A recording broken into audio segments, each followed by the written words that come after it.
नमस्कार सबैजनालाई। आज पनि हामी गुड फ्राइडेको यो छलफल कार्यक्रम चाहिँ अन्तर्क्रिया कार्यक्रम चाहिँ सुरु गर्न गइरहेछौँ। हामी यो छलफलको सिलसिला चाहिँ हामी कता थियौँ भन्दाखेरि बुद्धको शिक्षाहरूमा अब यो जीवन जिउनेको लागि उपयोगी साथै जीवन कलाको लागि चाहिँ उपयोगी चाहिँ शिक्षाहरू के छ भन्ने खालको चाहिँ हामी हेर्न गइरहेका थियौँ। र यही क्रममा बुद्धको मूलभूत एकदम आधारभूत उपदेशहरूलाई चाहिँ लिएर यसमा छलफल गरिरहेका थियौँ। हामी 4 आर्य सत्यको चाहिँ पहिलो, दोस्रो, तेस्रो हुँदै अहिले चाहिँ चौथो आर्य सत्यको चाहिँ कुराहरू गर्दै थियौँ। र चौथो आर्य सत्य चाहिँ यो रेमेडी अथवा चाहिँ प्रेस्क्रिप्सन भनौँ, उपाय, मार्ग, यो प्रकारले हामीले बुझ्न खोजिरहेछौँ। र यसमा प्रेस्क्रिप्सनको रूपमा 8वटा अङ्ग सहितको यो आर्य अष्टाङ्गिक मार्ग भनेर यो 8वटा अङ्ग सहितको चाहिँ यो मार्ग सत्य चाहिँ देशना भएको छ। र त्यसमध्ये त्यो 8वटा अङ्गको पनि हामी पहिलो अङ्ग सम्यक दृष्टि, र यो 8वटा मध्ये सम्यक दृष्टिलाई चाहिँ एकदम सबभन्दा माथि प्राइम इम्पोर्टेन्स दिएको कारण के हो भन्दाखेरि सर्वे सर्वा अथवा चाहिँ होल सोल नै के हो भन्दाखेरि दृष्टिमा भर पर्ने रहेछ। हाम्रो दुःखको कारण, दुःखको निवारण, त्यो दुवै चाहिँ त्यही नै दृष्टिमै भर पर्ने भएको भएर अब अस्ति पनि हामीले कुरा गऱ्यौँ, हामी जति पनि अगाडि प्रोग्रेस गऱ्यौँ अथवा प्रोग्रेस भयो भन्ने कुरा चाहिँ दृष्टिमा परिवर्तन आएर दृष्टिमा सुधार आउँदैछ र आइरहेछ भने हाम्रो जीवनको सार, हामी चाहिँ जन्मिएको मान्छे भएर जन्मिएको जिएको चाहिँ सार मान्न सकिन्छ। दृष्टिमा परिवर्तन छैन, दृष्टि चाहिँ जस्ताको तस्तै छ। त्यही बाल दृष्टि भनेको चाहिँ मूर्ख दृष्टि, जुन चाहिँ हामी जन्मिँदाखेरि हामीलाई केही थाहा नभएको अज्ञानीको चाहिँ अवस्थाको जुन दृष्टि हो, त्यो दृष्टिबाट केही पनि मेच्योरिटी भन्ने नै आएन, केही सुधार भन्ने नै आएन भने अब त्यो दृष्टि चाहिँ त्यस्तो खालको चाहिँ लाइफ भनेको 200 वर्ष नै लामो चाहिँ जिए पनि अथवा एकदम दीर्घायु भएर पनि त्यो लाइफ चाहिँ साँच्चै सारयुक्त होइन भनेर चाहिँ बुद्धकै उपदेशहरू पनि छन्। र यसरी चाहिँ बुझ्दाखेरि यो दृष्टि कति इम्पोर्टेन्ट रहेछ भनेर चाहिँ त्यसैले अब यो अहिले फर्स्टमा आएछ र हरेक अरू उपदेशहरूमा दृष्टिमा गएर चाहिँ हिट हुन्छ। यो कारणले गर्दाखेरि अलिकति हामीले महत्त्व दिइकन चाहिँ यो सेक्सनलाई चाहिँ हेरिरहेछौँ, सम्यक दृष्टि। र सम्यक दृष्टिका चाहिँ विभिन्न विषयवस्तुमा हामीले कुरा गर्दै थियौँ। त्यसमध्ये कुनै लौकिक छन्, सांसारिक कुराहरू छन् भने कतिपय चाहिँ लोकोत्तर, जुन चाहिँ निर्वाणगामी, निर्वाण पुर्याउने खालको चाहिँ दृष्टिहरूको चाहिँ विषयहरू छन्। र अहिले हामी लौकिक विषयहरूमा चाहिँ अस्तिको हप्ता अलिकति डिटेलमा लोक परलोकको विषयमा चाहिँ कुरा गरेका थियौँ। यसमा चाहिँ जन्म, पुनर्जन्म, पूर्वजन्मका चाहिँ कुराहरू र यो जन्म पुनर्जन्मका कुराहरू भनौँ न धेरैलाई चाहिँ यो अहिलेको मोडर्न जुन एजुकेसनमा भएकाहरूलाई यो जन्म पुनर्जन्मको बारे चाहिँ धेरैले चाहिँ यसलाई चाहिँ विश्वास गर्दैन भने अब साइन्स नै कै नाममा अब अहिलेको जमाना भनेको मोडर्न एजुकेसन भनेको साइन्स। साइन्स पनि कस्तो साइन्स भन्दाखेरि वेस्टबाट आयातित साइन्सलाई चाहिँ सत्य मान्न छिटो एकदम सजिलो छ। अनि हाम्रो यही इस्टर्न वर्ल्डकै कतिपय चाहिँ कुराहरूलाई चाहिँ अन्धविश्वासको रूपमा लिने चाहिँ त्यो चलन चाहिँ एउटा चाहिँ छ भने त्यही नै कुरा फेरि त्यही नै कुरा चाहिँ यदि चाहिँ अब वेस्टका मान्छे गोरो छालाले चाहिँ त्यही कुरा बोल्न थाल्यो भने फेरि त्यही सत्य जस्तो लाग्न थाल्यो। र अस्ति हामीले यो दुईवटा उदाहरणहरू लियौँ। अब मोडर्न साइन्समा अब वेस्टका चाहिँ गोरो छाला भएका अब त्यसमा पनि थप चाहिँ फेरि अब रिसर्चरको चाहिँ अब पद पाएका आयन स्टिभेन्सन होइन, अब साइकेट्रिक डक्टरको चाहिँ क्वालिफिकेसन पाएका अब उहाँहरूले चाहिँ अब यो बोल्न थालिसकेपछि अब उहाँहरूले त्यसमा रिसर्च गर्न थालिसकेपछि लेख्न थालेपछि अब चाहिँ त्यो मेन स्ट्रिममा चाहिँ यो जन्म पुनर्जन्मको कुराहरू अब त यो साइकेट्रिक र यो साइकोलोजीमा यो ट्रिटमेन्टको मेथडमा यो थेरापीको मेथडमा समेत चाहिँ आइसकेको भन्ने कुरा अस्ति हामीले कुरा गऱ्यौँ। र त्यसले चाहिँ पूर्ण ज्ञान पूर्ण रूपमा चाहिँ बुझाइ त दिँदैन, तर यो जन्म पुनर्जन्म भनेको चाहिँ पुरै वायाटै हो भन्ने खालको जुन मिथ्या दृष्टि हो, त्यो दृष्टिलाई त्यसले अलिकति धक्का चाहिँ पुर्याउँछ र सोच्नलाई बाध्य बनाउँछ।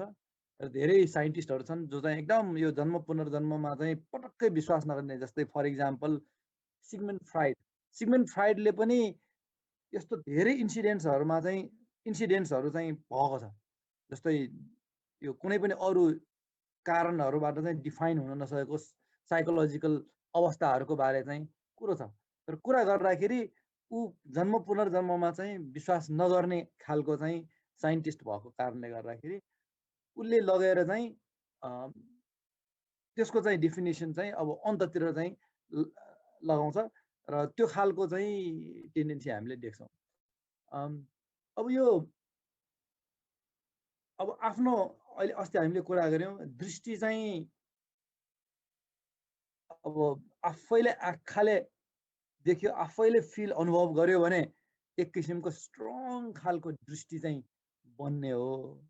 आफैले आँखाले देखेन, आफैले अनुभव गरेन भने त्यो दृष्टि बनाउनको लागि आधारहरू चाहिन्छ। सिधै चाहिँ दृष्टि बन्दैन, आधारहरू चाहिन्छ। आधार खोज्दाखेरि विश्वासिलो आधार, विश्वसनीय आधार चाहिँ खोजिन्छ। अब कसैले चाहिँ ग्रन्थको चाहिँ आधार खोज्छ, कसैले चाहिँ कुनै व्यक्तिको आधार खोज्छ। अब यो जन्म पुनर्जन्मको कुरामा पनि अब बुद्धको सबै धर्म चाहिँ, बुद्धको जति पनि उपदेशहरू जन्म पुनर्जन्ममा चाहिँ आधारित भएको हुँदाखेरि अब यदि बुद्धलाई एकजना इन्लाइटेन बिइङ भनेर चाहिँ मान्नेहरूले ओहो बुद्धले किन चाहिँ झुटो कुरा बोल्ला त भनेर पनि आफूले अनुभव नगरे पनि त्यो दृष्टि चाहिँ बनाउनतिर चाहिँ अगाडि बढ्छ। र अस्ति हामीले कुरा गऱ्यौँ, यो दृष्टि बनाउने चाहिँ तीनवटा तह छ। त्यो तीनवटा तह चाहिँ कस्तो भन्दाखेरि अब मिथ्या दृष्टि जन्मिएदेखि त हामीलाई त पुरै मिथ्या दृष्टिले नै घेरिएको भयो, हामी त अज्ञानी नै भयो। र त्यस्तो लेयर मिथ्या दृष्टिहरू चाहिँ बिस्तारै चाहिँ धमाधम चाहिँ त्यसलाई चाहिँ अब सम्यक दृष्टिमा चाहिँ हामी चाहिँ ट्रान्सफर्म हुनै जानुपर्ने। अब त्यतिकै घर बसेर त्यतिकै चाहिँ बन्द कोठामा बसेर त त्यो त जस्ताको तस्तै रहन्छ, केही इफोर्ट लाएन भनेपछि पहिलो स्टेज भनेको चाहिँ श्रुतमय प्रज्ञा भन्छ। त्यो भनेको सुनेर पढेर अथवा अहिले त अरू माध्यमहरू पनि छन्, युट्युबमा अहिले धेरै चाहिँ कुराहरू हेर्न सकिन्छ, इन्टरनेटको माध्यम छ, अनेक माध्यमबाट चाहिँ कुराहरूलाई पहिला के रहेछ भनेर सुन्नु पर्यो, पढ्नु पर्यो, हेर्नु पर्यो। यो चाहिँ पहिलो स्टेज हो। दोस्रो स्टेजमा चिन्तनमय, त्यसलाई चाहिँ त्यो तार्किक छ कि छैन, तर्कपूर्ण छ कि छैन, रिजल्ट परिणाममा त्यो भनेअनुसार परिणाम आइरहेको छ कि छैन, के हो त भनेर चाहिँ रियालिटी संसारमा भइरहेको रियालिटीहरूलाई चाहिँ त्यो भनिएका चाहिँ सत्य भनिएका कुराहरू जुन आफूले चाहिँ अनुभव गरेका छन् तर भनिएका कुराहरूलाई चाहिँ दाँजेर लिङ्क गरेर चाहिँ त्यसरी चिन्तन गरेर अलिकति बुझाइ चाहिँ अलिकति क्लियर बनाउने त्यो चाहिँ दोस्रो स्टेज हो भने साँच्चै नै अब लोक परलोकको कुरा जुन अघि जन्म पुनर्जन्मको कुरा बुद्धले बोधि ज्ञान प्राप्त गर्नुभन्दा गर्ने चाहिँ पहिलो चरणमा उहाँलाई सबै जन्महरू चाहिँ याद भएको थियो। त्यसरी नै अर्हत पद प्राप्त भएका व्यक्तिहरू अर्हतहरूलाई चाहिँ पनि यसरी चाहिँ पूर्व जन्महरू सबै याद हुन्छ भनेपछि अब त्यो त डाइरेक्ट नलेज भयो। अब उहाँहरूलाई चाहिँ विश्वास गर्ने नगर्ने भन्ने त कुरो त आएन। त्यसरी नै हामी पनि त्यो चरणमा पुगेर हामीले पनि साँच्चै नै चाहिँ यो जन्म पुनर्जन्मको चाहिँ अनुभवै गर्ने स्टेज भनेको अब त्यो चाहिँ भावनामय प्रज्ञाबाट साँच्चै प्रतिवेद ज्ञान साँच्चै अनुभवको ज्ञान हो त्यो। अब त्यो लेभलमा अब सम्यक दृष्टिको कुरा गर्ने हो भने यसरी कतिपय कुराहरू अब साधारण कुराहरू हामीले आफैले यसो हेरेर अब कोठाभित्र बसिरहेको थाहा छैन यसो झ्याल खोलेर बाहिर हेरेपछि ए यस्तो पो रहेछ है यो पो रहेछ है भन्ने खालको हामी त्यसरी साधारण सामान्य कुराहरू चाहिँ थाहा पाउन सक्छौँ भने कतिपय कुराहरू यति गम्भीर र यति सूक्ष्म हुन्छ जुन चिज चाहिँ लामो साधना एकदम विधिपूर्वक साधनाहरू गरेर ध्यानहरू गरेर चर्याहरू गरेर मात्र चाहिँ त्यस्तो चाहिँ अनुभवहरू गर्न सक्ने भएको भएर अब सूक्ष्मतम एकदम गम्भीर कुराहरूको चाहिँ मा चाहिँ यदि मिथ्या दृष्टिहरू छ र त्यो मिथ्या दृष्टि हटाएर सम्यक दृष्टिमा जानु छ भने अब पढाइले मात्रै चाहिँ पुगेन चिन्तनले मात्र पनि नपुग्ने भयो। अब त्यहाँनिर चाहिँ भावना ध्यान चर्याहरूको चाहिँ कुराहरू आउँछ।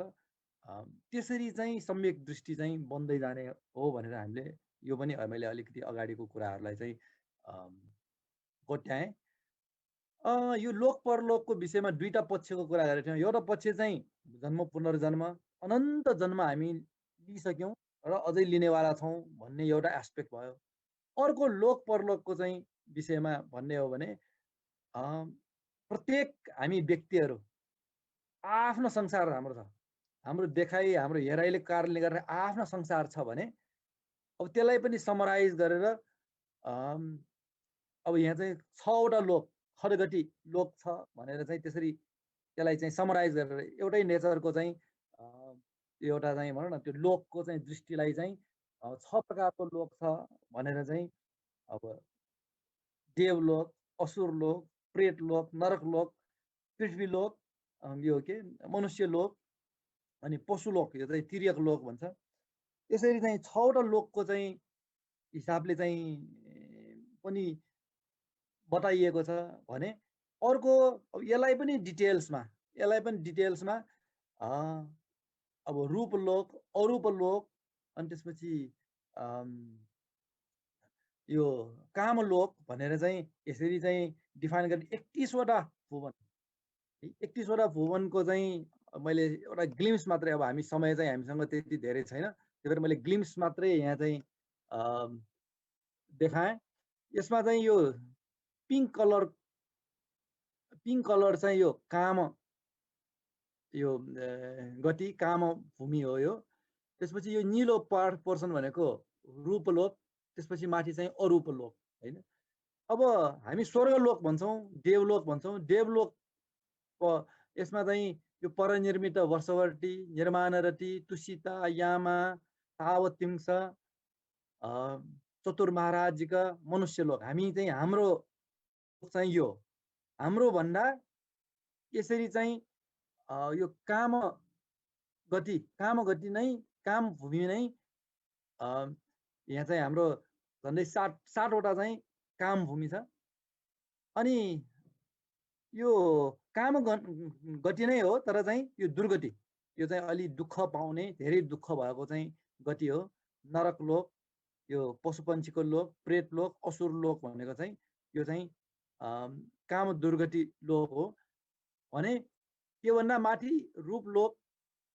अब रूपलोकमा चाहिँ यहाँ चाहिँ ब्रह्मलोकहरू पनि यसैभित्र पर्छ, यहाँ विभिन्न लोकहरू छ भने त्यसमाथि चाहिँ अरूप लोक भनेर यो 4वटा लोकहरू छ। अब अहिले यसलाई चाहिँ मैले जस्ट इन्ट्रोडक्सन मात्रै तपाईँलाई मैले देखाउँदाखेरि यसरी डिफ्रेन्ट प्लेन्सहरू हाम्रो। अब यसलाई चाहिँ अर्को अर्थमा चाहिँ बुझ्ने हो भने हाम्रो चेतनाको स्तर अनुसार हामीले देख्ने संसार फरक फरक हुन्छ। अहिले नै यो मनुष्यहरू नै हुँदाखेरि पनि हामी प्रत्येक इन्डिभिजुअलको नजरमा यो संसार फरक फरक छ भनेपछि अब यहाँ चाहिँ यो लोकलाई चाहिँ यो 31 भुवनको लोकलाई चाहिँ कुरा गर्ने हो भने यो भनौँ न त्यो व्यक्तिको चाहिँ चेतनाको चाहिँ स्तर अनुसार चाहिँ उसले चाहिँ फरक फरक चाहिँ उसको लोकमा चाहिँ उसको चाहिँ अब यो चाहिँ दुवैतिरबाट हो। यसको चाहिँ अब जियोग्राफिकल्ली पनि अब यो कहाँ छ भन्ने कुराहरू चाहिँ को प्रश्न आउँछ र त्यो विषयमा पनि केही छ है, कुन ठाउँमा छ त। अब कसैले भन्छ स्वर्ग नर्क सबै चिज पृथ्वी नै हो, यो मान्छेले चाहिँ देख्ने मात्रै नर्कको फिलिङ गर्ने हो अथवा स्वर्गको फिलिङ हो, त्यसैले त्यस्तो अलग अरू चाहिँ फरक चाहिँ प्लेन भन्नाले अर्को ग्रह अथवा चाहिँ अर्को चाहिँ संसार भन्ने चाहिँ होइन, यही पृथ्वी नै हो जहाँ चाहिँ नर्क पनि छ स्वर्ग पनि छ भन्ने भ्यू चाहिँ यो एक थरीको छ भने होइन। स्वर्ग भनेको त अर्कै एउटा चाहिँ पृथ्वीको जस्तै डल्लो छ, त्यहाँ चाहिँ स्वर्ग हो। नर्क भनेको अर्कै तल फेरि अर्कै एउटा डल्लो छ अथवा चाहिँ अर्कै एउटा ल्यान्ड छ जहाँ चाहिँ नर्क हो भन्ने खालको पनि छ। अब यसमा चाहिँ यो दुवै विषय चाहिँ आंशिक रूपमा दुवै चिज सत्य छ। किन भन्दाखेरि अब यो कस्तो भन्दाखेरि यो उपदेशहरूमा चाहिँ हामीले सुन्छौँ अनन्त लोक धातुहरू है। अनन्त लोक धातु भनेर भन्दाखेरि आकाश धातु भन्छ होइन, अनन्त चक्रवाल भन्छ। यो शब्दहरू चाहिँ बुद्धले प्रयोग गरेछ। यो ब्रह्माण्ड हाम्रो यो पृथ्वीले देखेका जति चाहिँ आकाश जति मात्रै होइन, अनन्त अनन्त यस्तो चाहिँ भनौँ न एउटा सोलर सिस्टम भनौँ ग्यालेक्सी भनौँ, यो यति अनन्त चाहिँ गुणामा चाहिँ छ कि अब यस्तो पृथ्वी त कति छन् है। अब यस्तोमा चाहिँ अहिले हेर्दाखेरि बुद्ध चाहिँ हाम्रो लोकमा चाहिँ 2500 वर्ष 2600 वर्ष अगाडि चाहिँ जन्मिनु भएको हो र अहिले चाहिँ बुद्धको उपदेश मात्रै छ, फिजिकल्ली बुद्ध हुनुहुन्न भनेपछि ती लोकहरूमा ती यो पृथ्वी जस्तै अरू पृथ्वीहरूमा बुद्ध चाहिँ अहिले उपदेश नै दिइरहेका त्यस्तो चाहिँ लोकहरू पनि छन् भन्ने खालको चाहिँ कुराहरू। त्यसैले यो चाहिँ फिजिकल जोग्राफिकल कुराहरू यो पनि हो भने अर्को चाहिँ यसलाई डिफाइन गर्दाखेरि स्टेट अफ माइन्ड, जुन स्टेट अफ माइन्डले गर्दाखेरि उसले देख्ने उसले चाहिँ अनुभव गर्ने चाहिँ भूमिहरूको रूपमा पनि यसलाई चाहिँ त्यसरी चाहिँ बुझ्नुपर्ने हुन्छ।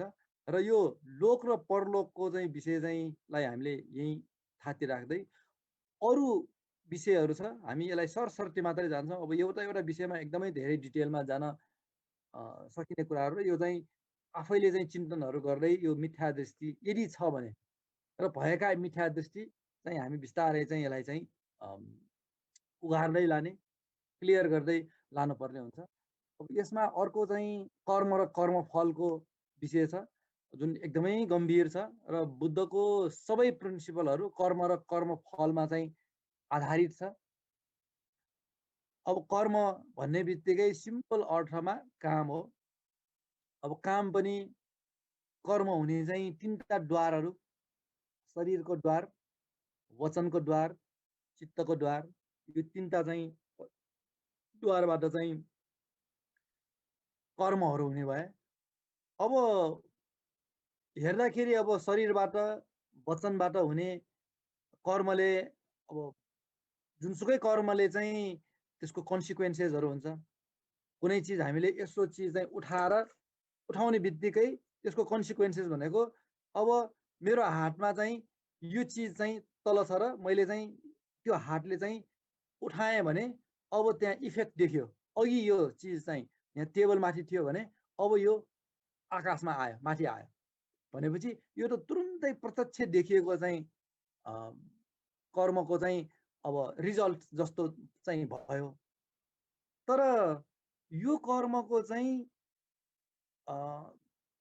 यदि भनौँ न व्यापक र यति चाहिँ जुन चाहिँ हाम्रा प्रत्यक्ष आँखाले चाहिँ सिधै चाहिँ देख्न नसक्ने र एकदमै लङ टर्म कि एउटा कन्सिक्वेन्सेसबाट अर्को कन्सिक्वेन्सेस बन्दै बन्दै एउटा वातावरणै बन्दै र दुःख पाउने सुख पाउने कारण चाहिँ त्यो कहाँ कहिले गरेको चाहिँ कर्मको चाहिँ कन्सिक्वेन्सेस भएर चाहिँ आउने त्यस्तो खालको चाहिँ अवस्थाहरू आउँछ जुन चाहिँ हामीलाई यो दुःख पाएको तिम्रो यो कर्मले गर्दाखेरि हो भन्दाखेरि हामी चाहिँ अब त्यो चाहिँ पत्याउने अथवा चाहिँ मान्ने पक्षमा हुँदैन है। त्यसैले अब यसको सिम्पल थ्योरी भनेको के हो भन्दाखेरि कुनै पनि एक्सनको त्यसको रिजल्ट परिणाम हुन्छ, त्यति हो यसको चाहिँ सिम्पल यति नै हो।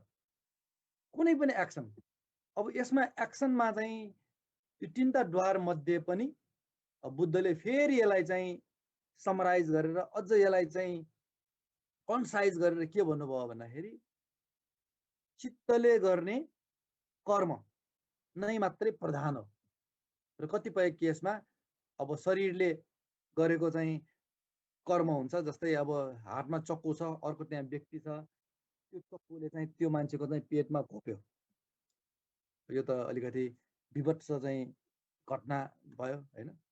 अब त्यहाँ चाहिँ उसले चाहिँ त्यो पेटमा घोप्दाखेरि त्यो मान्छे मर्यो भने अब त्यो हिंसा कर्म त भयो। तर अब त्यो देखिएको चाहिँ एउटा चाहिँ घटनामा अब पुलिसले सायद उसलाई चाहिँ समातेर पनि लान पनि सक्छ है, जेलैमा पनि राख्न पनि सक्छ। त्यो सबै कुरा चाहिँ बाहिरी कुरा भयो। तर इम्पोर्टेन्ट कुरा चाहिँ त्यो साँच्चै त्यो कर्म हिंसा कर्म भयो कि भएन भन्ने चाहिँ डिफाइन चाहिँ केले हुन्छ रे भन्दाखेरि उसको इन्टेन्सन, उसले चाहिँ त्यो के इन्टेन्सनबाट चाहिँ गरेको हो। जुन अस्ति हामीले हिंसा कर्मको चाहिँ कुरा गऱ्यौँ, त्यो किसिमले चाहिँ आउने भएको भएर यो कर्मलाई चाहिँ सिनोनिमको रूपमा, पर्यायवाचीको रूपमा यो कर्म भनेको अरू होइन चेतना नै कर्म हो भनेर यसरी चाहिँ दिएको छ। भनेपछि अब यसबाट मात्र के बुझ्नु पर्यो भन्दाखेरि हाम्रो चेतना कस्तो रह्यो, अब त्यसले चाहिँ हाम्रो अब नेक्स्ट दिनहरूको भोलि पर्सिको चाहिँ हामी कस्तो हुने, सुखी हुने कि दुखी हुने कि अब कस्तो खालको हुने, धनी हुने कि गरिब हुने कि अब कस्तो हुने, सफल हुने कि असफल हुने कि कस्तो हुने त हाम्रो त्यो अवस्थाको चाहिँ कारक चाहिँ के हुन्छ भन्दाखेरि हाम्रो अहिलेको चेतना अथवा चाहिँ हाम्रो अहिलेको मनले गर्ने चाहिँ जुन कर्मको चाहिँ सिक्वेन्स हो, त्यो सिक्वेन्सले गर्दाखेरि हाम्रो बानी नै त्यस्तो भएर जान्छ, हाम्रा साथीहरू नै त्यस्तै भएर जान्छ, हामी बस्ने ठाउँ नै त्यस्तो भएर जान्छ कि हामी अब सुखपूर्ण हाम्रो चाहिँ सफल मात्रै हुने यस्तो खालको सिचुएसन बन्दै जान्छ भने अब हाम्रो कर्म चाहिँ अब यस्तो प्रकारको भयो कि जुन चाहिँ जसले चाहिँ वातावरण बानी सबै चिज सिचुएसन चाहिँ यस्तो बनाइदिन्छ कि हामी दुःख मात्रै पाउने खालको चाहिँ सिचुएसनमा पुर्याइदिन्छ। भनेपछि अब सिम्पली बुझ्दाखेरि कर्म भनेको हाम्रो चेतनाको कारणले गर्दाखेरि त्यो सिचुएसन बन्दै जान्छ। यतिसम्म बुझ्नलाई पनि हामीलाई त्यति दिक्कत त्यति चाहिँ प्रब्लम चाहिँ नहोला। तर अब फेरि अर्को चिज छ, कुनै कुनै कर्मको फल यो जन्म मात्रै होइन, कति जन्म पछिसम्म पनि त्यसले फलो गर्छ है भन्ने कुराहरू फेरि त्यहाँ आउँछ। अब त्यहाँ आउँदाखेरि हामीलाई अब त्यहाँ पुनर्जन्मकै विश्वास गर्नलाई गाह्रो भइरहेको अवस्थामा अब कर्मले हामीलाई जन्म पछ्याएर चाहिँ गर्छ भन्दाखेरि लखेट्छ भन्दाखेरि त्यहाँनिर चाहिँ हामीले अझै पनि विश्वास गर्न गाह्रो जस्तो हुन्छ। अब फेरि यहाँ चाहिँ यहाँहरूले सुन्नुभयो होला अथवा चाहिँ फर्स्ट टाइम सुन्नुभएको होला, अर्हत भइसकेको मौदगल्याण, सारीपुत्र मौदगल्याण बुद्धको चाहिँ दुईजना चाहिँ अग्र श्रावकहरू एकदम प्राइम डिसाइपलहरू हुनुहुन्छ मौदगल्याणको उहाँको मृत्यु चाहिँ हत्या भएर चाहिँ कुटेर पिटेर हत्या भयो उहाँको।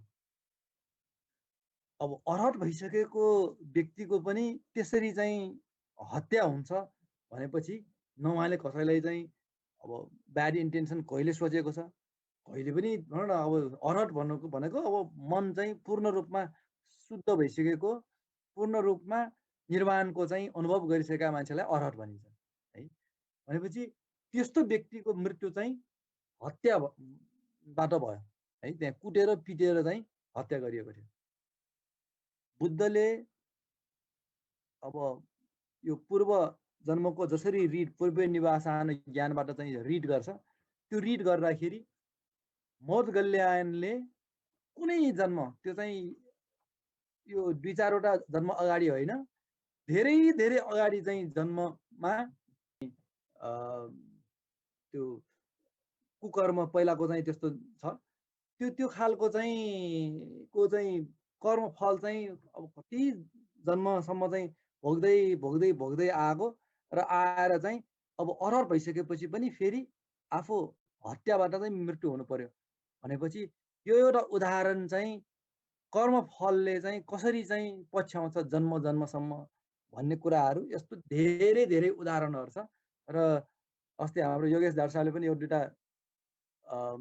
उदाहरणहरू दिनुभएको थियो। आयुर्वेदमा पनि रोगको विभिन्न कारणहरू हुन्छ, त्यो कारण मध्ये चाहिँ अब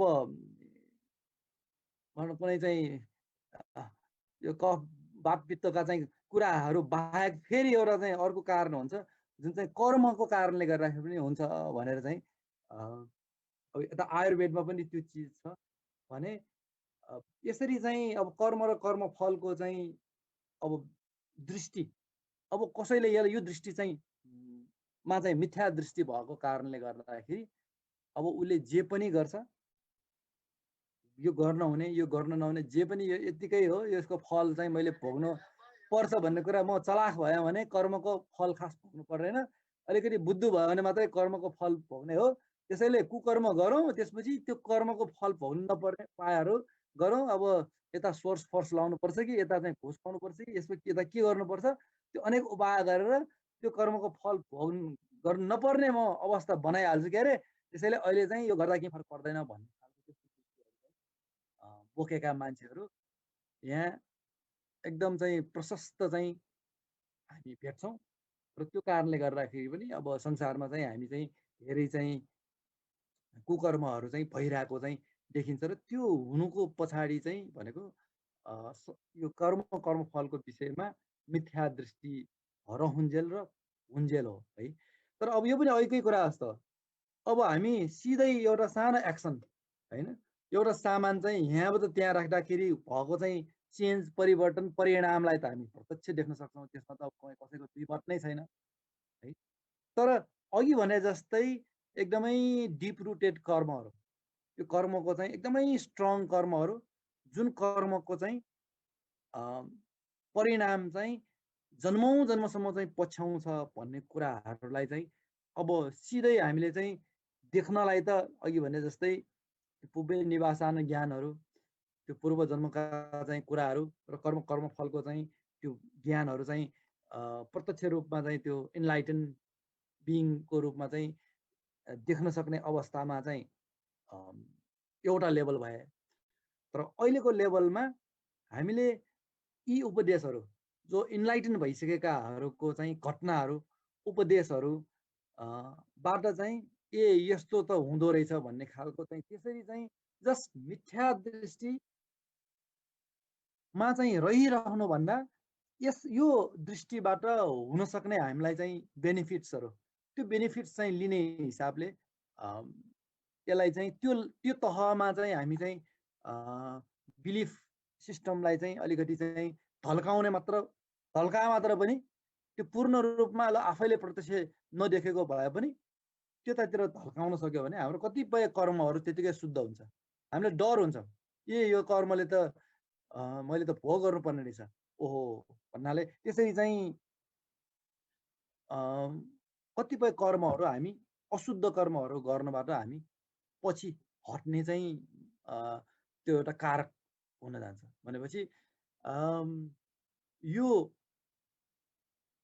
अहिले एकछिनमा चाहिँ यसलाई चाहिँ भनौँ न पुरै चाहिँ यो दृष्टि नै परिवर्तन गर्न सकिन्छ त्यो हामी विश्वास गर्न सकिन्न र कन्टिन्युअस यो प्र्याक्टिस र कन्टिन्युअस चाहिँ यसको चाहिँ अब दृष्टि परिवर्तन गर्ने अनेक उपायहरू चाहिँ मा चाहिँ लागिरहेपछि बिस्तारै यो दृष्टि चाहिँ परिवर्तन हुँदै मिथ्या दृष्टिबाट सम्यक दृष्टिमा बन्दै जाने हो र मैले सरसर्ती यो अरू विषयहरू पनि 5-10 मिनटमा मैले चाहिँ प्रस्तुत गर्छु अनि हामी छलफलमा जान्छौँ जस्तै आमा बुवाको विषयमा मिथ्या दृष्टि कसैले आमा बुवालाई एकदमै देवता नै अथवा चाहिँ ब्रह्मा नै अथवा चाहिँ पूर्व आचार्य अथवा चाहिँ एकदमै महत्त्वको विषयवस्तुको रूपमा राख्छ कसैले आमा बुवालाई सामान्य मान्छेको रूपमा राख्छ कसैले आमा बाबुलाई शत्रुकै रूपमा पनि देखिरहेको तपाईँले यो समाजमा देखिराख्नु भएको छ अब यो दृष्टि हो है कहिले चाहिँ आमा बुवाहरू पनि अब एउटा चाहिँ व्यक्तिहरू नै हुन् उहाँहरू पनि मान्छेहरू नै हुन् इन्लाइटेन बिइङहरू होइनन् सो उहाँहरूबाट पनि अब तृष्णावश अथवा चाहिँ भनौँ न मिथ्या दृष्टिवश उहाँहरूबाट पनि गल्तीहरू होला हैन अथवा चाहिँ आफूलाई गल्ती गरे जस्तो चाहिँ आफूले देख्ला र त्यो कारणले गर्दाखेरि आमा बुवालाई चाहिँ एकदम शत्रु ठान्ने र त्यो शत्रुता चाहिँ बढ्दै बढ्दै बढ्दै गएर आमा बुवालाई हत्या गर्नेसम्मको चाहिँ घटनाहरू बेला बेलामा यहाँ देख्न पाइन्छ र कर्महरूमध्ये यहाँ 5वटा यस्तो कर्महरू छन् जुनलाई चाहिँ अनन्तरीय कर्म भन्छ जुन कर्महरूमा चाहिँ कर्महरूको चाहिँ बल त्यसको स्ट्रेन्थ यति हुन्छ कि त्यसले सिधै अपाय दुर्गति भनेको नरक लोकमा यसरी चाहिँ पठाइदिन्छ कि त्यहाँबाट उठ्नलाई निस्किनलाई चाहिँ भनौँ न एकदम असम्भवै जस्तो खालको त्यस्तो सिचुएसन चाहिँ बनाइदिने 5वटा कर्महरू छ त्यो कर्म मध्ये एउटा कर्म चाहिँ आमा बुवाको हत्या चाहिँ पर्छ भनेपछि अब यो दृष्टि आमा बुवालाई कुन दृष्टिमा राख्ने है कहिलेकाहीँ आमा बुवाहरूबाट गल्ती नै भयो भने अब कतिपय चाहिँ यहाँ अब समाजमा हेर्नुभयो भने 2टा छोरा 3टा छोरा मध्ये एउटालाई काखा अर्कोलाई पाखा गर्यो भनेर जो चाहिँ अलिकति पीडित भएको पक्षले आमा बुवालाई शत्रु नै ठान्छ उस्तै पर्यो भने चाहिँ हात हालाहाल गर्ने पनि अवस्थाहरू देखिएको छ भने त्यस्तो खालको चाहिँ अवस्थाहरू बढेर चाहिँ अब हत्या हुनेसम्म अवस्थामा पुग्यो भने त्यो कर्म चाहिँ भएकाहरू चाहिँ यो निर्वाण गति अथवा चाहिँ अरहतको पदको जुन इन्लाइटनमेन्टको चाहिँ बाट धेरै धेरै टाढा पुगिदिने है र यो बाटो नै बन्द भइदिने हैन त्यस्तो खालको अवस्थाहरू आउँछ है त्यो भएर चाहिँ आमा बुवाको चाहिँ बारे चाहिँ बुद्धको उपदेशमा एकदम धेरै ठाउँमा धेरै लामो कुराहरू चाहिँ आउँछ ताकि आमा बुवाको बारे मिथ्या दृष्टि चाहिँ नरहोस् भनेर यो अनन्तरीय यो कर्म हुन नजाओस् भन्ने हिसाबले के हो भन्ने खालको त्यसरी चाहिँ धेरैवटा उपदेशहरू छ र अहिले पनि हामी चाहिँ हाम्रो दृष्टि के छ भन्ने कुरा आफै चाहिँ इभ्यालुएट गर्न सकिन्छ अर्को दानको विषयमा अब दान भनेको सिम्पली कुनै चिज आफ्नो ओनरसिपमा भएको चिज दिनुलाई चाहिँ दान भन्ने एउटा बुझाइ यो दान त दिनै हुँदैन दान दियो भने त आफ्नो चाहिँ सम्पत्ति घटिहाल्छ नि भन्ने बुझाइ अर्को दानको बुझाइ अब गरिब गुरुवाहरूलाई यसो दिउँ न त भन्ने खालको अथवा आफ्नो चाहिँ खेर गइरहेको चिज चाहिँ दिउँ न त भन्ने खालको दानको विषयमा डिफ्रेन्ट चाहिँ भ्युजहरू होला र कतिपयलाई चाहिँ अब यो दानको विषयमा मिथ्या दृष्टि भइदिँदाखेरि कतिपय मान्छेहरू संसारमै अड्किने दान दिएर चाहिँ म चाहिँ अब हो दानको फल दान भनेको चाहिँ अब पुण्यमा पर्छ शुद्धमा पर्छ शुद्ध काममा पर्छ काममा पर्ने भएको भएर कर्ममा पर्ने भएको भएर दानले गर्दाखेरि तपाईँको अगाडिको चाहिँ लाइफ भनेको चाहिँ धमाधम चाहिँ उज्यालोतिर तपाईँको दानको प्र्याक्टिसले गर्दाखेरि तपाईँ धमाधम उज्यालोतिर चाहिँ लाग्छ उज्यालोतिर भन्दाखेरि अब तपाईँको नेक्स्ट डेजहरू नेक्स्ट लाइफहरू झन्झन चाहिँ तपाईँ चाहिँ सम्पन्नता तिर चाहिँ जाने त्यस्तो खालको चाहिँ कारण चाहिँ बन्न जाने चाहिँ दानको नेचर हो। त्यो दान भन्ने कर्म त्यस्तो खालको हो। तर त्यो नबुझेर मान्छेले चाहिँ अब त्यसलाई त एक त दान दिनु हुँदैन भन्ने चाहिँ दृष्टि बनाउँछ, अर्को चाहिँ दान दिएर झन् अहङ्कार बढाउने, झन् चाहिँ मेरो नाम चाहिँ राख्ने अथवा चाहिँ त्यतातिर चाहिँ बढी चाहिँ फोकस भएर अहङ्कार बढाउने चाहिँ कारणको रूपमा भने कोही चाहिँ दान दिएर अब देवलोकमा गएर देवलोकको चाहिँ सुख शैल चाहिँ मा चाहिँ मस्त हुने र उपदेशमै पनि दान दिएर सम्पन्न भइन्छ भन्ने कुरा छ। अब दान दिएर म त अब धनी हुन्छु भनेर चाहिँ त्यस्तो खालको चाहिँ इन्टेन्सनमा जाने। सो खास दानको भनौँ न ट्याक्कै चाहिँ हामीले भन्नुपर्दाखेरि दान हेर्दाखेरि एउटा चिज आफ्नो चिज भएको चिज दिने जस्तो देखिन्छ, तर दानको चाहिँ साँच्चै ट्रु अर्थ भनेको उदार चित्त।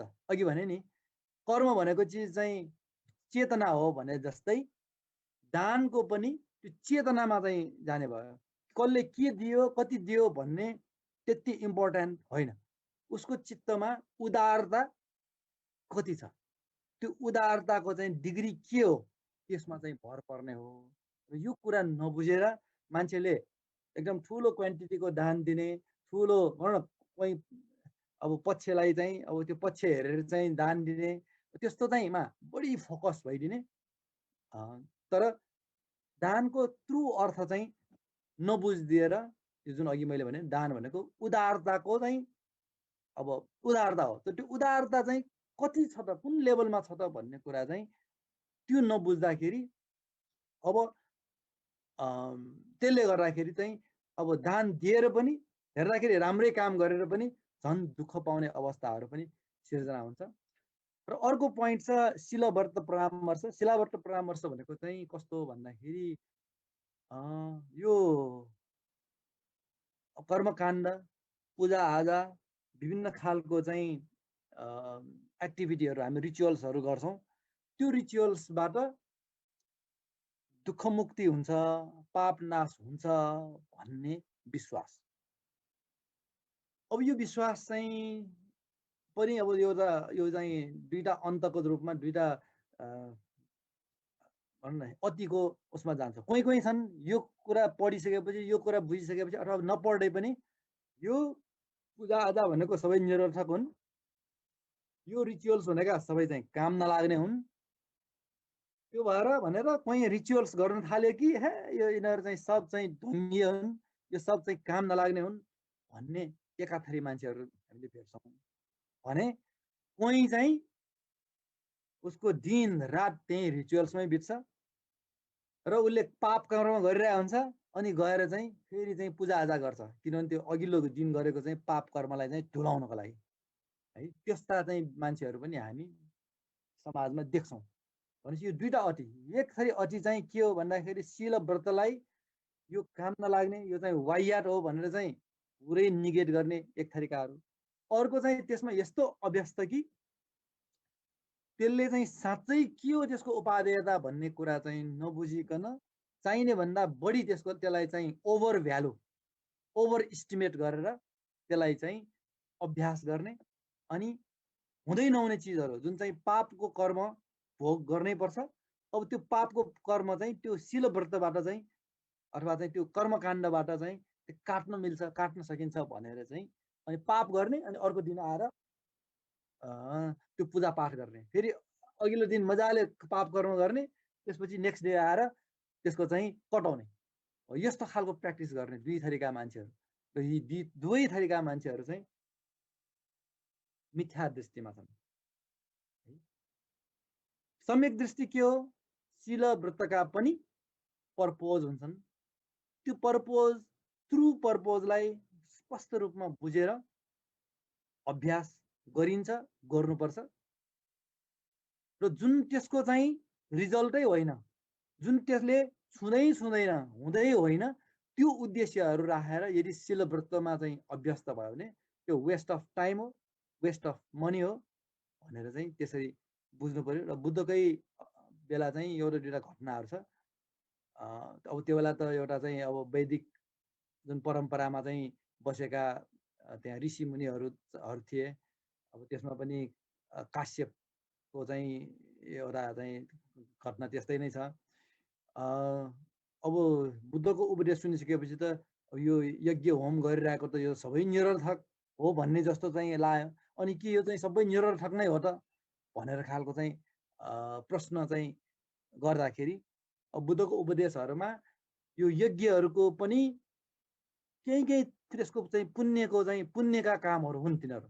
तर यज्ञ होम गरेर देवतालाई चाहिँ खुसी पार्ने नै जीवनको चर्या हो, इन्लाइटनमेन्टको पाठ हो भनेर लागिरहेका मान्छेहरूलाई चाहिँ झकझकाएर यो होइन है। साँच्चै चाहिँ इन्लाइटन हुने हो भने यो माइन्डमा भएका मिथ्या दृष्टिहरू चाहिँ हटाएर त्यो क्लियर गर्नु नै हो भनेर चाहिँ जुन विधि चाहिँ आर्य अष्टाङ्गिक मार्गको चाहिँ विधि चाहिँ सिकाउने काम भयो।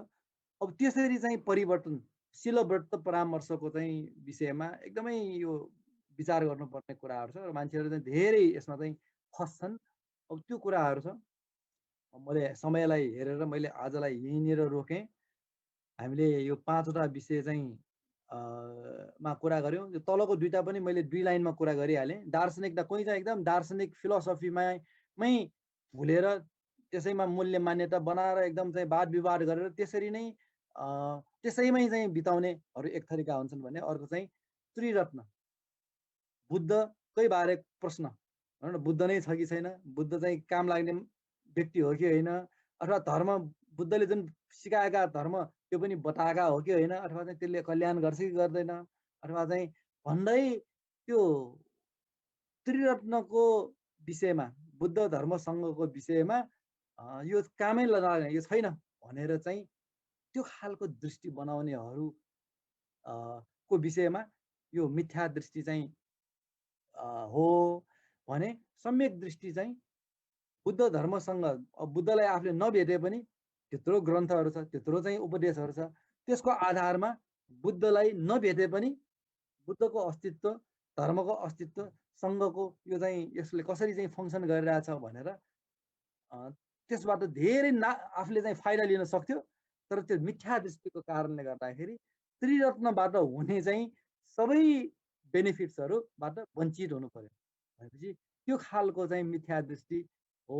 अब अहिले यहाँ चाहिँ हामी यो 5-7वटा चाहिँ मिथ्या दृष्टिको कुरा चाहिँ मैले सरसर्ती चाहिँ यहाँलाई प्रस्तुत गरेँ। अब हामी प्रश्न उत्तर आफ्नो विचारहरू राख्नको लागि मैले अब फ्लोर चाहिँ ओपन गरेँ। हामी 10-15 मिनट चाहिँ समय चाहिँ त्यसमा छ। Good morning. Good morning. खासै ठ्याक्कै के भन्नु निरजलाई यो जुन 5-6वटा चाहिँ मिथ्या दृष्टि र सम्यक दृष्टिका कुराहरू जुन हामीले के कुरा गरिरहेको थियौँ भन्दाखेरि हाम्रो चाहिँ पर्सपेक्टिभहरू त अब अनगिन्ती हजारौँ करोडौँ होला होइन। ती मध्ये पनि यी भनेको ड्राइभिङ पर्सपेक्टिभ हो। यो पर्सपेक्टिभले गर्दाखेरि तपाईँको अरू पर्सपेक्टिभहरू बन्दै जाने, अरू एक्टहरू चाहिँ बन्दै जाने भएको भएर बुद्धको उपदेशमा यी कुराहरूलाई चाहिँ बुलेटमा चाहिँ होइन उपदेशहरू गरिएको छ। भनेपछि यसमा तपाईँलाई एकदमै शङ्का लागेको अथवा चाहिँ एकदमै चाहिँ अप्ठ्यारो महसुस भएको पोइन्टहरू कुन छ होला? यो 7वटा विषयहरू यसमा चाहिँ यो त्रिरत्न बारे चाहिँ अलि कन्फ्युज भयो, खासै बुझेन। त्रिरत्नको बारे अरू चाहिँ मैले जसरी चाहिँ प्रस्तुत गरेँ होइन, त्यसमा चाहिँ स्ट्रङ डिसएग्रिमेन्ट अथवा चाहिँ होला भन्ने ठिकै भन्ने खालको, अथवा चाहिँ स्ट्रङ एग्रिमेन्ट, त्यो कस्तो त्रिरत्न बारे ल हामी अलि छोड्यौँ है। बाँकी अर्को 6वटा विषयमा स्ट्रङ डिसएग्रिमेन्ट एग्रिमेन्ट नै छ मेरो चाहिँ, एग्री नै हुनुहुन्छ भनेपछि यदि एग्री हुनुहुन्छ भने तपाईँ यतातिर ढल्किनु भयो होइन। अब आफैले चाहिँ प्रत्यक्ष रूपमा नदेखिए पनि तपाईँ यसमा चाहिँ थप चाहिँ अध्ययन गर्ने, मेडिटेसन गरेर अझ चाहिँ अनुभवहरू गर्ने, त्यो पार्टमा चाहिँ तपाईँलाई जाने चाहिँ बाटो चाहिँ खुल्दै जाने भए। अब त्रिरत्नको बारे मैले के भन्न खोजेँ भने त्रिरत्न भनेको 3टा रत्न भनेको, रत्न भनेको हिरा नै हो होइन। अब यहाँ हिरा भनेर भनेको चिज चाहिँ बुद्ध धर्म र सङ्घलाई चाहिँ हिराको रूपमा चाहिँ सिम्बोलिकली चाहिँ प्रस्तुत गरिन्छ क्या है। अब रत्न चाहिँ जसरी चाहिँ बहुमूल्य हुन्छ। बुद्ध धर्मसँग त्यसरी नै मूल्य, त्यसको मूल्य चाहिँ भनौँ न अपरम्पार छ। मूल्य चाहिँ हामीले चाहिँ अनुमान गर्न गाह्रो छ। रत्न चाहिँ लिनलाई कति गाह्रो छ हैन। एउटा चाहिँ हिरा चाहिँ लिनलाई कति लगानी पर्छ भने जस्तै त्रिरत्न पनि हामीले हेर्दाखेरि यसरी सजिलोसित हैन, यसो बिहान चाहिँ एउटा चाहिँ क्लिकको भरमा अब बुद्धका उपदेशहरू पाइरहेछौँ है। हामीलाई त यस्तो सुलभ लागिरहेछ कि यो बुद्धको उपदेश सुन्नु भनेको, अझ बुद्धकै देशमा जन्मेर हरेक भनौँ न अब लुम्बिनी यताउति हामीलाई त एकदम सुलभ लागिरहेछ कि वास्तवमा भन्यो भने हैन। तर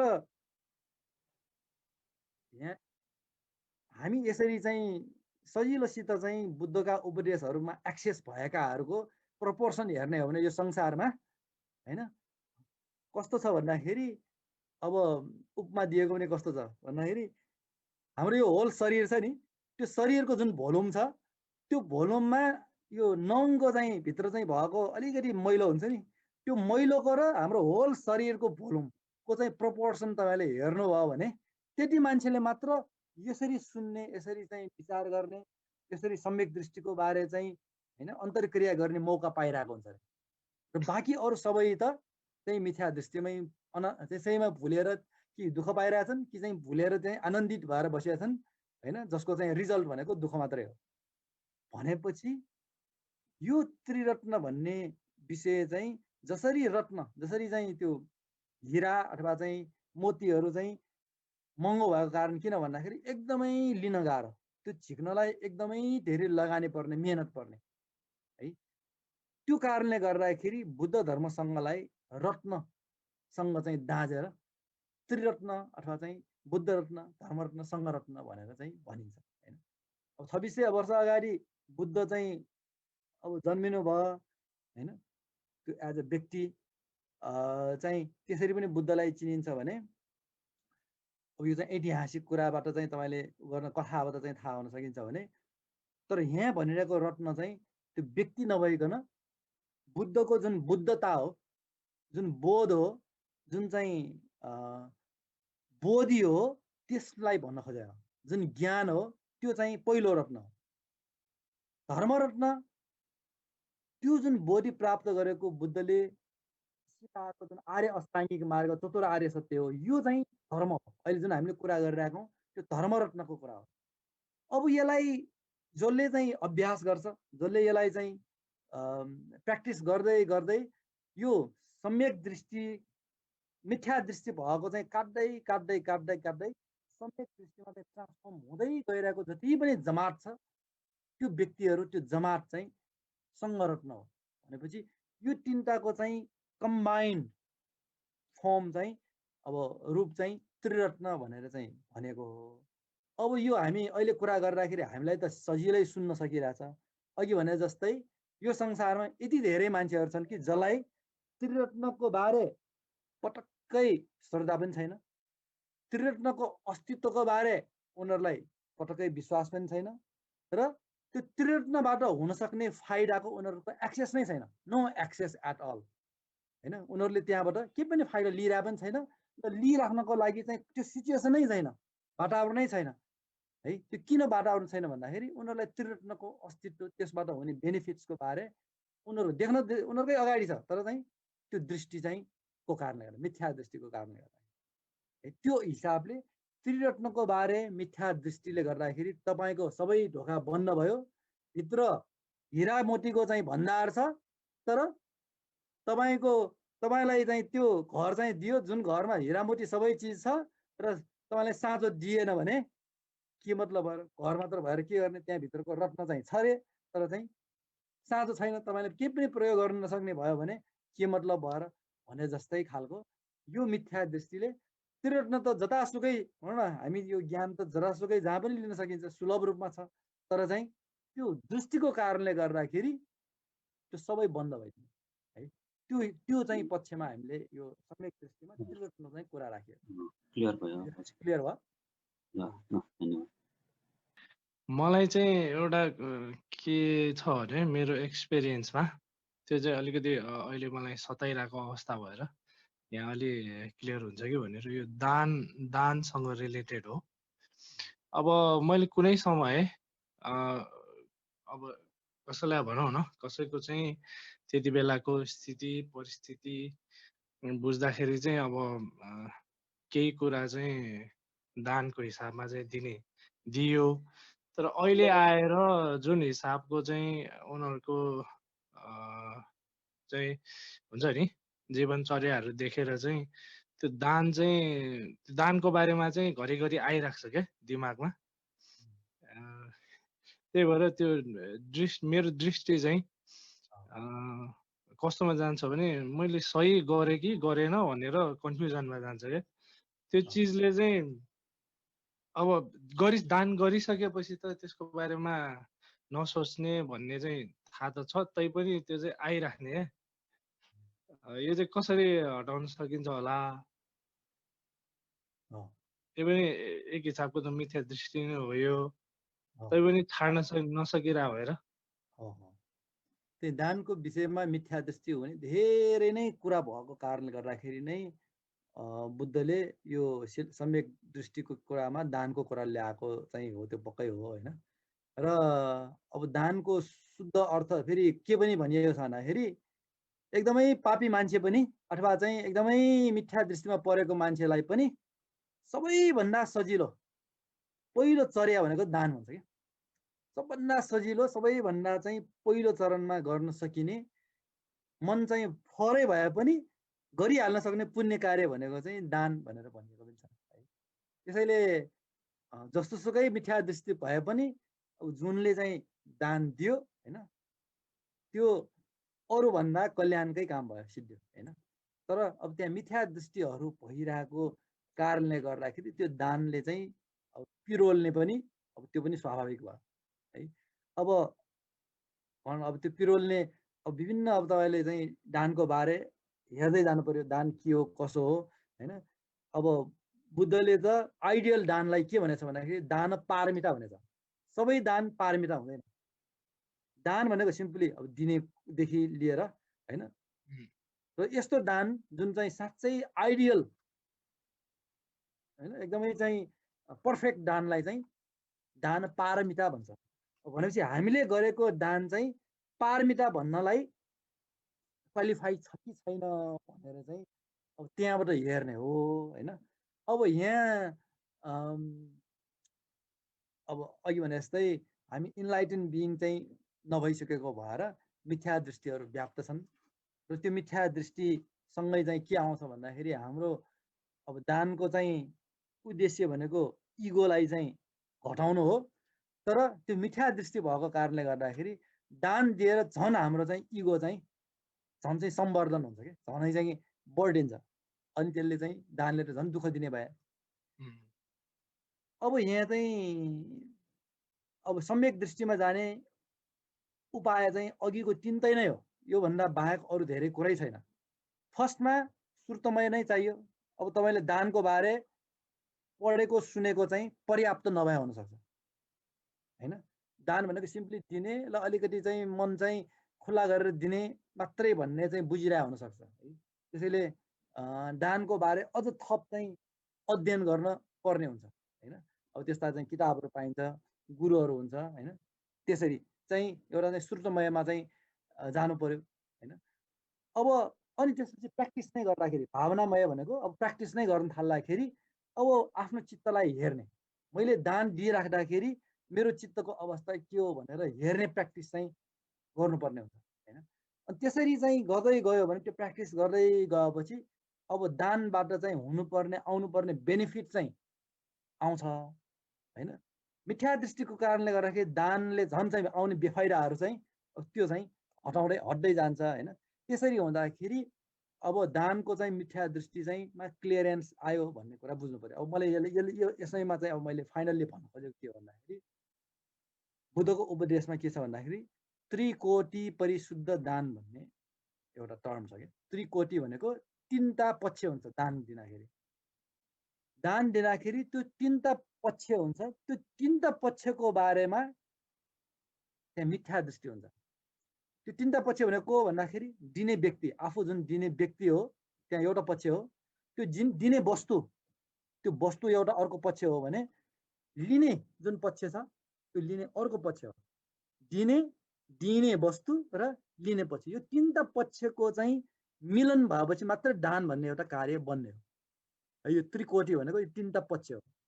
यो तीनैवटा पक्षमा शुद्धता आउनुपर्छ, शुद्धि हुनुपर्छ भनेको के हो भन्दाखेरि अब दिनाखेरि दिने व्यक्तिले के बुझ्नुपर्छ भन्दाखेरि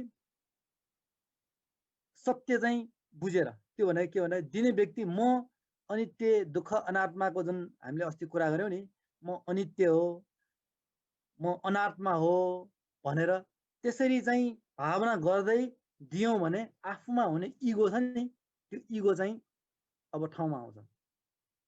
अब कसैले चाहिँ मनमा चाहिँ त्यो राख्छ, तर चाहिँ दिने वस्तुलाई चाहिँ महत्त्व दिइरहेको हुन्छ। मैले यो दिएँ, यत्रो दिएँ, यति दिएँ भनेर चाहिँ त्यो दिने वस्तुलाई एकदम धेरै महत्त्व दिने हुन्छ।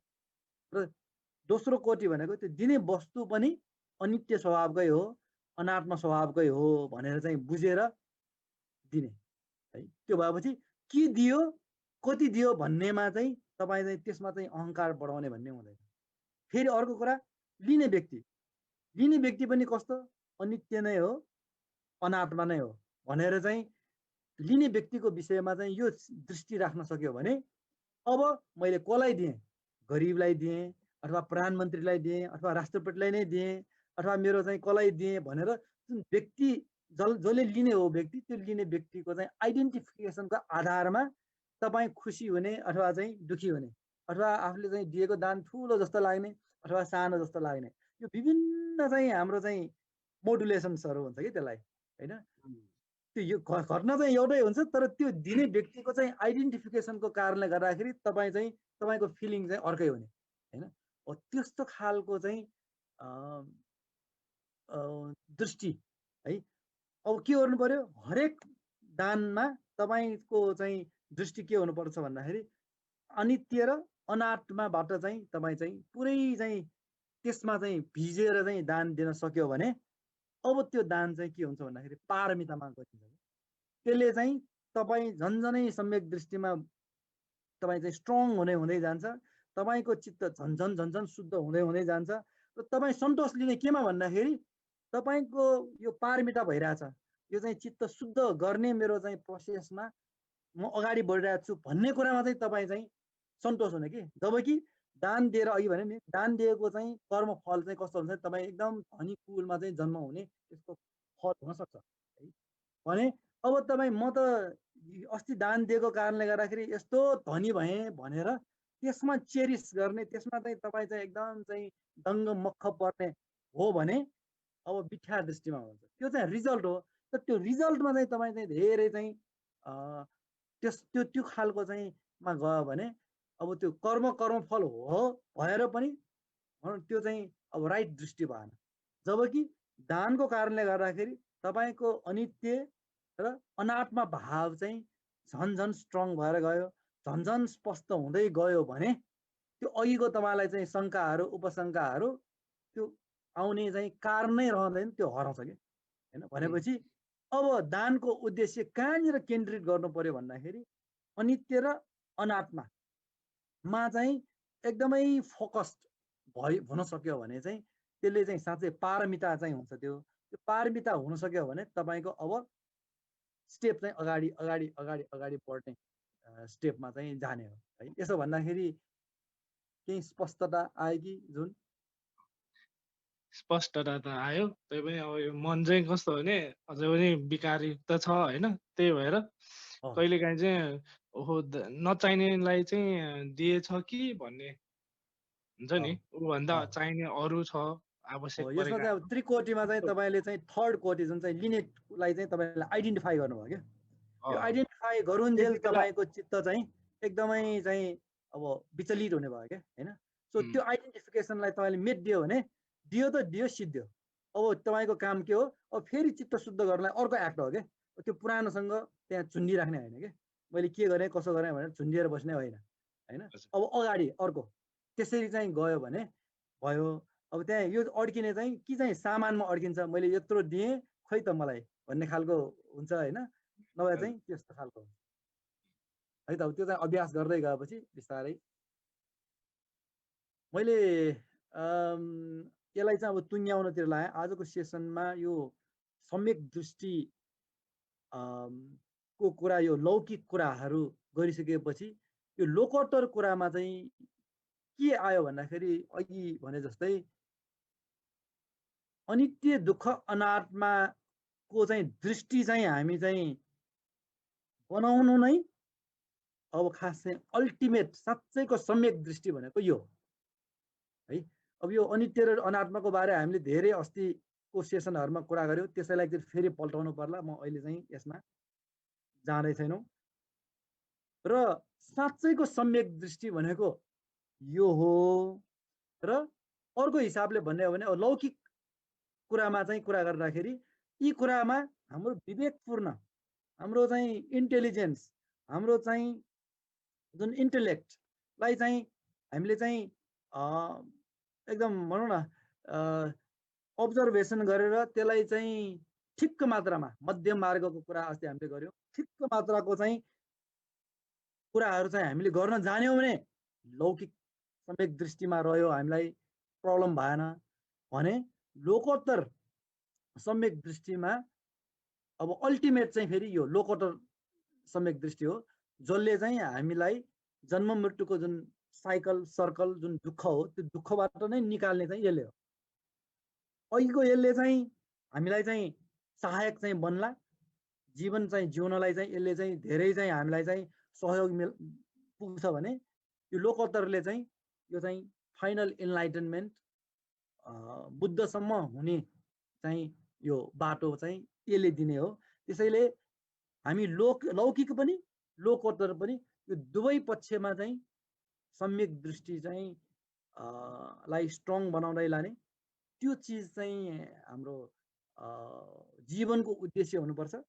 यो लाइफ हुन्जेल रहन्जेल हाम्रो उद्देश्य भनेको यो अनुसार भयो भने चाहिँ यो जीवन चाहिँ सारयुक्त हुन्छ भन्ने चाहिँ कुरामा मैले यहीँ रोक्दै सबैलाई धन्यवाद दिँदै केही कसैको चाहिँ विचार केही छ भने अब एउटा विचार लिएर हामी यो मिटिङलाई एन्ड गर्छौँ। नभएदेखि अहिले हामी यो आजको सेसन यही नै हामी एन्ड गर्छौँ र अर्को सेसनमा हामी यो आर्य अष्टाङ्गिक मार्गलाई हामी अभ्यास गर्नको लागि चाहिँ हुने हिसाबले प्र्याक्टिकल इक्जाम्पलहरू, प्र्याक्टिकल उपायहरू चाहिँ सहित हामी चाहिँ अन्तर्क्रियाहरू गर्छौँ। नेक्स्ट सेसनमा पनि सबैजना यसरी नै सक्रिय सहभागी हुनुहुन्छ भन्ने मैले आशा लिँदै आजको मिटिङ एन्ड गर्दैछु। Thank you.